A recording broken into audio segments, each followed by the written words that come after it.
오늘 하나님께서 우리에게 주시는 말씀은 신약성경 마태복음 5장 5절 말씀입니다. 마태복음 5장 5절의 말씀입니다. 이 계시의 말씀을 봉독할 때에 다 함께 살아계신 하나님의 음성을 들으실 수 있기를 바랍니다. 이 말씀이 짧은 말씀이므로 우리 함께 여러분 자리에서 함께 봉독하면 좋겠습니다. 온유한 자는 복이 있나니 그들이 땅을 기업으로 받을 것이미요. 아멘. 온유한 자는 복이 있나니 그들이 땅을 기업으로 받을 것이미요. 새 번역은 이렇게 번역합니다. 온유한 사람은 복이 있다. 그들이 땅을 차지할 것이다. 여러분, 이 말씀을 읽으실 때마다 여러분은 어떻게 생각을 하십니까? 예수님께서 말씀하신 팔복 중 세 번째 말씀입니다. 저는 이 말씀을 읽을 때마다 이런 뜻으로 제 마음에 새기곤 했습니다. 부드러운 성품을 가진 사람, 화도 잘 내지 않고 온화하게 사람들을 대하는 사람은 살아가면서 점차 그 영역이 넓어지게 될 것이다. 더 많은 일, 더 중요한 일을 맡아서 하게 될 것이다. 더 큰 일을 하고 싶다면 너는 온유해져야 한다. 여러분은 어떻게 해석을 하셨나요? 저는 사실 이 말씀을 굉장히 좋아합니다. 여러분이 어떻게 보시는지 모르겠지만 제가 조금 온유한 듯 보이지 않습니까? 제가 이렇게 말하는 거 보니까 온유하고는 좀 거리가 먼 것 같습니다만은, 그러나 그럼에도 불구하고 저는 이 온유라는 덕목이 너무 좋아서 저희 아이들에게도 이 말씀을 가지고 자주 가르치곤 했습니다. 너희가 온유해져야 한다. 그래야 너의 영역도 넓어지고 그리고 네가 많이 좋은 곳에 쓰임을 받을 수 있을 것이다 라는 이야기를 저희 아이들에게 종종 해주곤 했습니다. 그런데 저희 아이들의 반응이 조금 제 생각과는 달랐습니다. 저희 아이들이 뭐라 그러냐면 그거는 아빠가 목사님이라 그래요. 그러는 거예요. 목사님이니까 그 원칙이 해당이 되지 세상 사람들은 그 원칙이 해당되지 않아요 라고 저에게 도리어 반문을 하는 것이었습니다. 그때 저는 사실 조금 충격이었습니다. 이 이야기가, 이 귀한 교훈이 교회 안에서만 소통이 되는 말인가? 그리고 목사에게만 소통이 된다는 말인가? 라는 그런 질문을 해보게 되었습니다. 여러분은 이 말씀을 읽으시면서 또 제가 말씀드린 그와 같은 해석을 여러분이 들으시면서 어떤 생각을 하십니까? 그러다 보니까 이런저런 생각을 하다 보면서 세상 사람들이 어떤 생각을 하는지를 살펴보았더니 정말 세상 사람들의 생각은 좀 다르다 하는 것을 제가 조금씩 알아가게 되었습니다.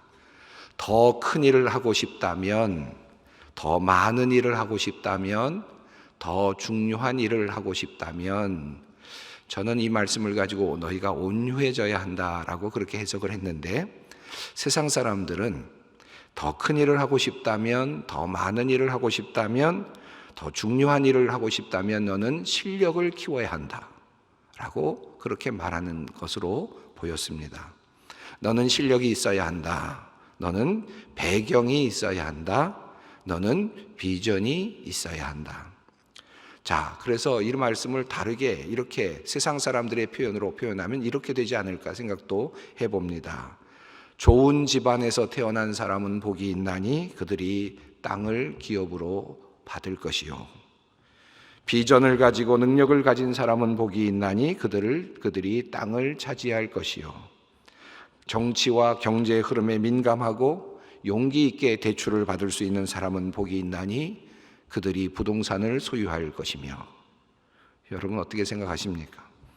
혹시 요즘 사람들은 이런 말로 아마 도리어 감동을 받지 않을까 그런 생각도 해보게 됩니다.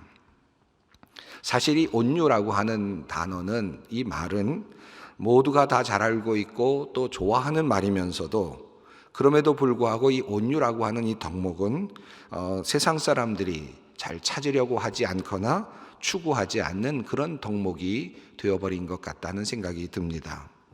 사람을 소개할 때 이 사람은 온유한 사람이에요 라고 소개하는 경우가 거의 없는 것 같아요. 이 사람은 능력이 있고 좋은 직업을 가지고 있는 사람입니다 라는 그런 소개를 많이 하죠.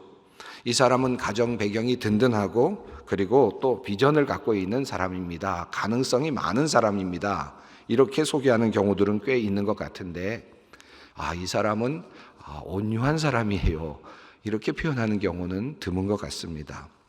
요즘은 어떤지 모르겠습니다만은 옛날에 제가 청년일 때 소개팅을 하거나 또는 중매를 하거나 할 때 남자와 여자에 대해서 묻게 되는 경우들이 있지 않습니까? 그 사람 어때요? 그 남자 어때요? 그 여자 어때요? 그러면 그때 꼭 실망스러운 단어 표현이 하나 있죠. 그 사람 참 착해요. 그러면 굉장히 실망이 됐습니다. 착한 것밖에는 내세울 게 없는 사람인가 보다. 그런 생각이 들곤 했던 기억이 있습니다. 사람들이 그런 이야기를 많이 했었죠. 온유한 사람이다라는 말도 비슷한 그런 뜻이 있지 않았을까 생각이 듭니다. 그런데 사실 결혼해서 살다 보면 온유한 사람이 얼마나 좋은 사람인지, 그리고 겸손하고 그리고 착한 사람이 얼마나 좋은 사람인지를 깨닫게 되죠. 이렇듯 온유한 사람이라는 표현은 모두가 다 좋아하는 표현이면서도 요즘 그다지 부러워하지 않거나 또는 추구하지 않는 그런 덕목이라는 사실을 깨닫게 됩니다. 그런데 우리 주님께서는 오래전에 우리 모든 믿는 자들을 향하여서 또 세상의 사람들을 향하여서 복 있는 자에 대해서 말씀하시면서 온유한 사람이 복이 있다라고 분명하게 말씀을 하셨습니다. 이 말씀의 의미가 무엇인지 성령님의 인도하심을 의지하여서 오늘 조금 더 깊이 살펴보고자 합니다. 우선 온유라고 하는 말이 무슨 뜻인지를 먼저 깊이 생각해 볼 필요가 있습니다. 여러분이 온유라는 말과 비슷한 단어가 무엇일까요? 우리가 세상 사람들이 일반적으로 생각하는 온유와 비슷한 단어, 아마도 이런 단어를 떠올리지 않으실까 싶습니다. 얌전한, 유순한, 온순한, 겸손한, 참을성이 있는, 착한, 부드러운, 화를 내지 않는, 이런 표현들이 이 온유함이라는 말과 연관되어 생각이 나실 것입니다. 아마 많은 분들이 이 온유함이라는 단어를 들을 때 이와 같은 느낌으로 들으실 것 같습니다. 그런데 이 온유함이라는 단어는 살짝 부정적인 느낌도 우리에게 주곤 합니다. 때론 이런 느낌이 오기도 하지 않습니까? 분명하지 못한, 씩씩하지 못한, 당차지 못한, 당당하지 못한, 힘이 없는 또는 우유부단한, 이 온유하다라는 말 속에 때로는 이와 같은 살짝 부정적인 그런 느낌도 있는 것이 사실입니다. 아마 현대인들이 이 온유라는 말을 잘 사용하지 않는 이유는 아마 이런 온유가 가지고 있는 부정적인 느낌 때문이 아닐까 하는 생각도 해보게 됩니다. 그렇다면 성경에 나오는 이 온유의 의미는 무엇이겠습니까? 우선 사용된 용례를 한번 찾아보려고 합니다. 예수님께서 말씀하신 이 온유라는 단어는 헬라어로는 프라우스라는 단어입니다. 이 본문에서는 남성 복수형으로 사용되어서 프라에이스라는 단어로 표기가 되었습니다. 이 단어는 사실 성경에는 많이 나오지는 않습니다. 딱 4번 나오는 것으로 그렇게 검토가 됩니다. 4번 나오는 용례를 다 살펴볼 수가 있겠죠. 가장 중요한 사용의 예는 물론 앞서 말씀드린 마태복음 5장 5절 말씀 온유한 자는 복이 있다라는 말씀 속에 사용되는 이 프라이에이스라는 표현, 프라우스라는 표현이죠. 그런데 또 중요한 표현이 한 곳 있습니다. 그것은 바로 마태복음 11장 29절 말씀입니다. 수고하고 무거운 짐진 자들아 다 내게로 오라. 내가 너희를 쉬게 하리라. 나는 마음이 온유하고 겸손하니 나의 멍에를 메고 내게 배우라. 바로 이 말씀을 하실 때 예수님께서 직접 자기 자신을 가리켜서 말씀하시면서 나는 마음이 온유하다라는 표현을 사용하였습니다. 여기서 프라우스라는 단어가 사용되고 있습니다. 또 다른 사용의 예는 예수님께서 예루살렘으로 입성하실 때 나귀를 타고 입성하시는 장면에서 구약 스가랴의 말씀과 이사야서의 말씀을 인용하시면서 나타나는 말씀입니다. 시온의 딸에게 말하여라, 보아라, 내 임금이 내게로 오신다. 그는 온유하시어 나귀를 타셨으니 어린 나귀 곧 멍에 매는 짐승의 새끼다.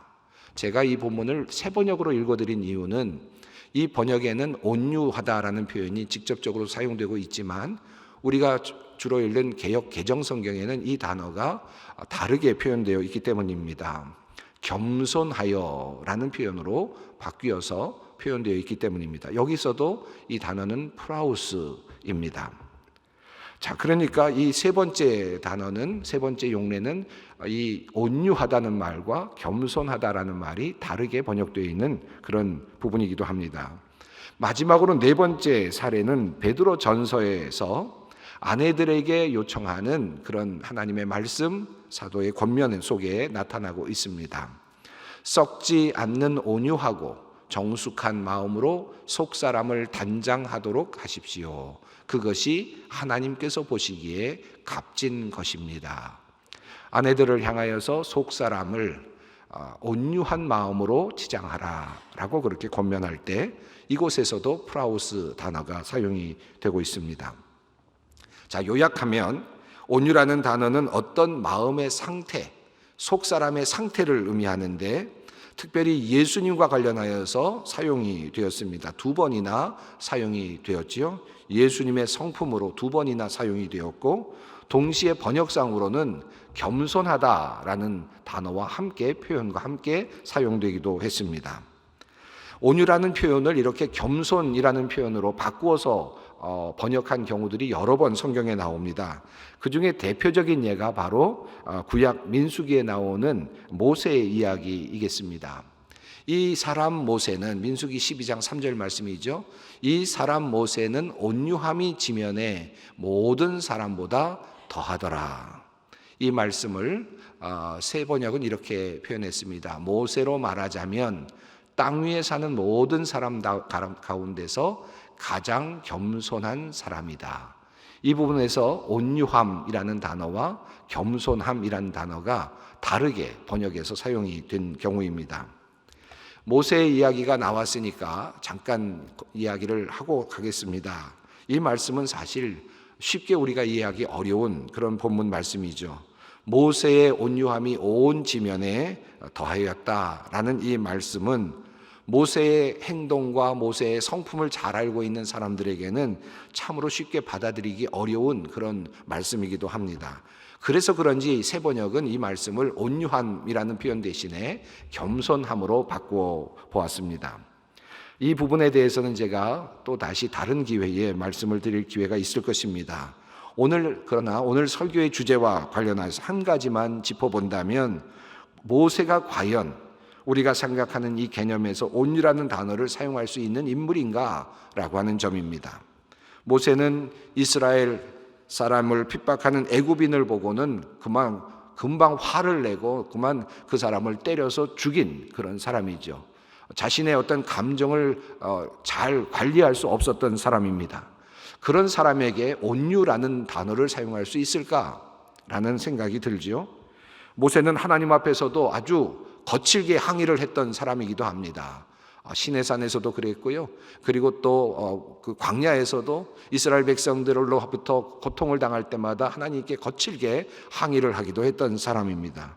심지어는 무리바의 사건에서 민수기 20장에 나오는 사건에서 바위를 2번이나 침으로써 그렇게 해서 그만 화를 내다가 결과적으로는 하나님께서 예비하신 가나안 땅에 들어가지 못하는 그런 사람이 되고 말았습니다.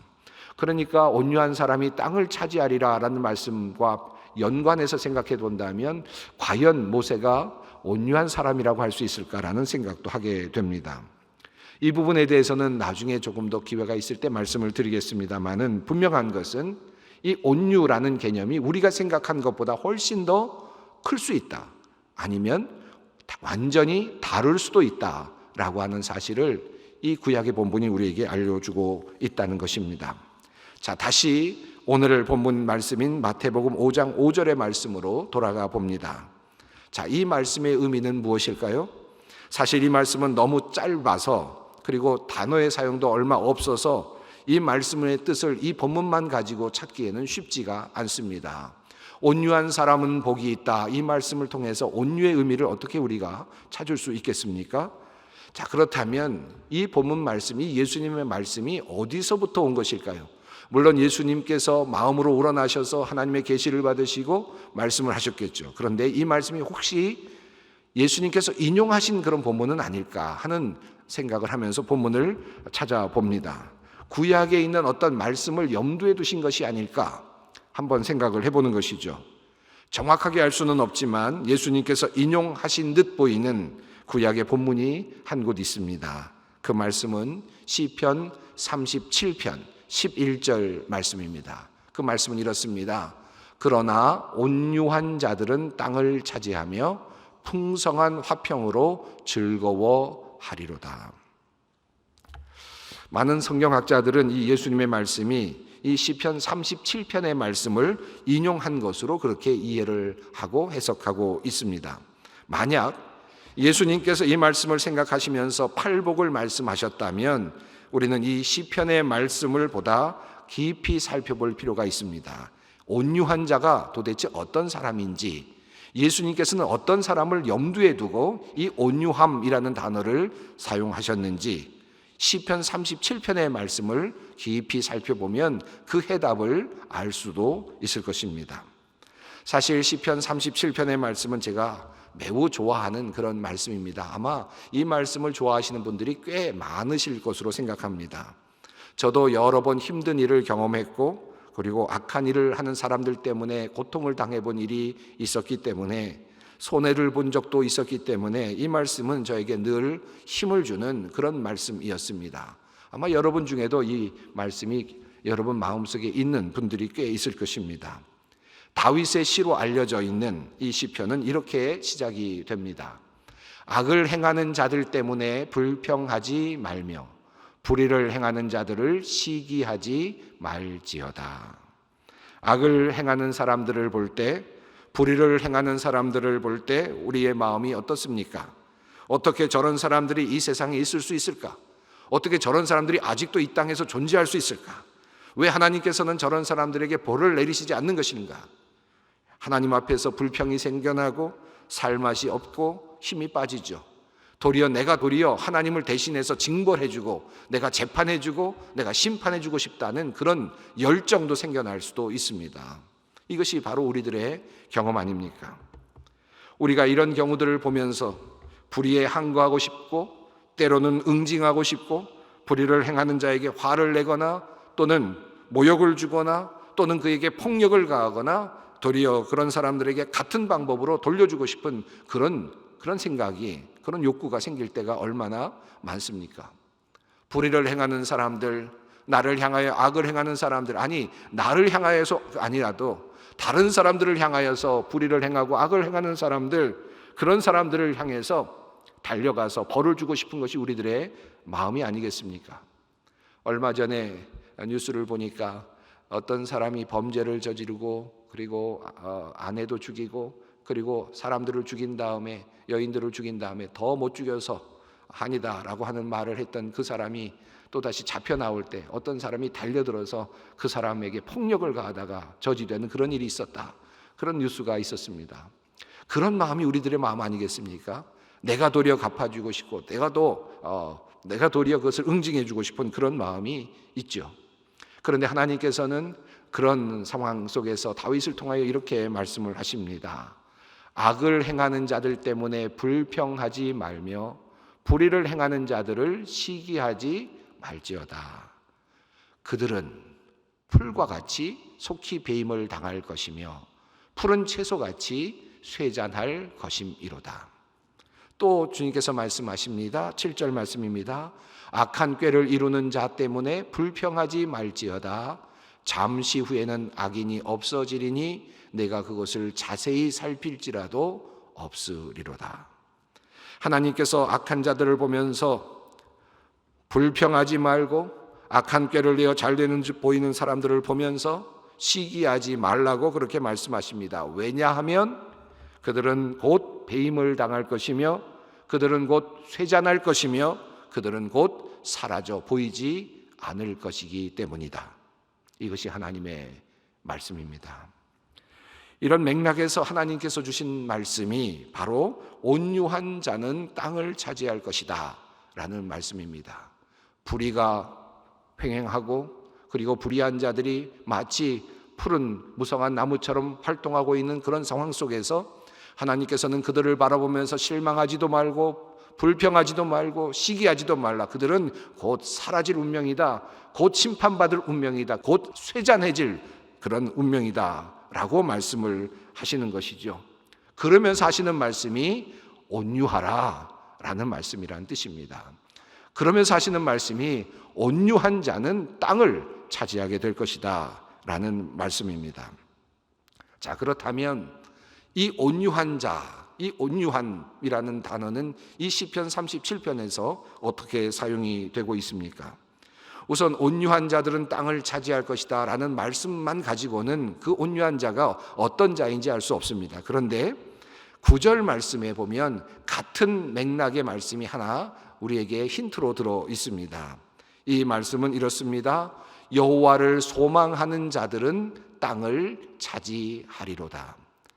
자, 여러분, 앞 뒤에 있는 말씀 속에서 온유한 자는 땅을 차지할 것이다 라는 말씀이 있는데 9절 말씀에서 하나님께서는 여호와를 소망하는 자가 땅을 차지할 것이다 라고 말씀하셨다면 온유한 자는 어떤 사람입니까? 여호와를 소망하는 사람이라고 할 수 있습니다. 여호와를 소망하는 사람이 바로 온유한 자입니다. 여호와를 소망하는 자는 그러면 어떤 사람일까요? 어떻게 하는 것이 여호와를 소망하는 것입니까? 그 내용이 바로 37장 시편 37편 3절로부터 7절까지 소개되어 있습니다. 여호와를 의뢰하고 선을 행하라. 땅에 머무는 동안 그의 성실을 먹을거리로 삼을지어다. 또 여호와를 기뻐하라. 그가 내 마음의 소원을 내게 이루어 주시리로다. 내 길을 여호와께 맡기라. 그를 의지하면 그가 이루시고 내 의를 빛같이 나타내시며 내 공의를 정오의 빛같이 하시리로다. 여호와 앞에 잠잠하고 참고 기다리라. 자, 이 말씀 속에 여호와를 소망하는 것이 무엇인지에 대한 분명한 내용이 들어있고 그리고 온유함이란 무엇인지에 대한 분명한 삶의 모습이 들어있습니다. 이 말씀은 크게 세 가지로 나누어 볼 수 있죠. 첫 번째로 여호와를 소망하는 것은 온유함이란 여호와를 소망하는 것이고 여호와를 소망하는 것은 첫 번째로 여호와를 의뢰하며 선을 행하는 것이다 라는 것입니다. 여호와를 의지하며 심판하시는 그 여호와를 생각하면서 끝까지 다른 사람들은 불의를 행하고 악을 행하고 그리고 나쁜 짓을 해나가고 있는 것을 보지만 그들이 도리어 성한 가지처럼 그렇게 번성해 가는 것을 보지만 그럼에도 불구하고 하나님께서 심판하실 것을 믿으며 하나님께서 결국은 쇠잔케 하실 것을 믿으며 하나님께서 그들을 결국은 제거하실 것을 믿으며 그렇게 성실하게 선을 행하며 이 땅에서 살아가는 태도, 이것이 바로 온유함이라는 말씀입니다. 여호와를 의뢰하며 선을 행하는 것, 이것이 첫 번째 온유함의 모습입니다. 두 번째 온유함의 모습은 바로 4절 말씀에 나옵니다. 여호와를 기뻐하며 그분께 소원을 말하는 것. 여호와를 기뻐하고 여호와께서 나에게 모든 것을 주실 것이라는 것을 기대하면서 그분께 기도할 수 있는 사람, 그분께 나의 마음을 토로할 수 있는 사람, 그분께 나의 불평도 하나님 앞에서 이야기하고 하나님 앞에 나의 소원을 알 수 있는 사람, 하나님과 대화를 할 수 있는 사람, 하나님을 믿는 사람, 그 사람이 바로 온유한 사람이라고 그렇게 말합니다. 여호와를 기뻐하는 자, 그분께 기도하며 그분께로부터 희망을 발견하는 사람, 그분께 하나님께 기도하여서 하나님으로부터 선물을 받기를 기뻐하는 사람, 바로 그 사람이 온유한 사람입니다. 세 번째 말씀은 5절부터 7절까지 있습니다. 나의 길을 여호와께 맡기고 여호와 앞에서 잠잠하고 참고 기다리는 사람, 여호와께 모든 것을 맡기고 하나님께서 이 모든 것을 하실 것이다, 하나님께서 결국은 모든 것을 해내실 것이다, 나의 모든 일, 나의 불평과 나의 잘못과 그리고 나의 억울한 심정까지도 하나님께서 모두 해결해 주실 것이다 라는 사실을 분명히 믿고 잠잠하고 발설하지 아니하고 참으며 기다리는 자, 바로 그런 사람이 온유한 자라고 그렇게 말씀합니다. 이것이 온유함입니다. 세상 사람들이 생각하는 온유함에는 마음의 상태를 말하지만 성경이 말씀하고 있는 이 온유함에는 항상 여호와에 대한 의식, 여호와에 관한 소망이 담겨 있습니다. 그러므로 자연스럽게 우리는 이것으로부터 우리가 온유할 수 있는지 과연 묻게 됩니다. 어떻게 우리는 온유할 수 있습니까? 악인에 대하여 불의를 행하는 자들을 보면서도 우리가 온유할 수 있는 이유는, 참고 발설하지 않고 기다릴 수 있는 이유는, 하나님께 그저 기도만 할 수 있는 이유는, 기도하고도 충분한 이유는 바로 하나님께서 그 악인들을 제거하시고 하나님께서 그들을 쇠잔케 하실 것을 믿기 때문입니다. 우리가 화를 낸다고 되는 것이 아닙니다.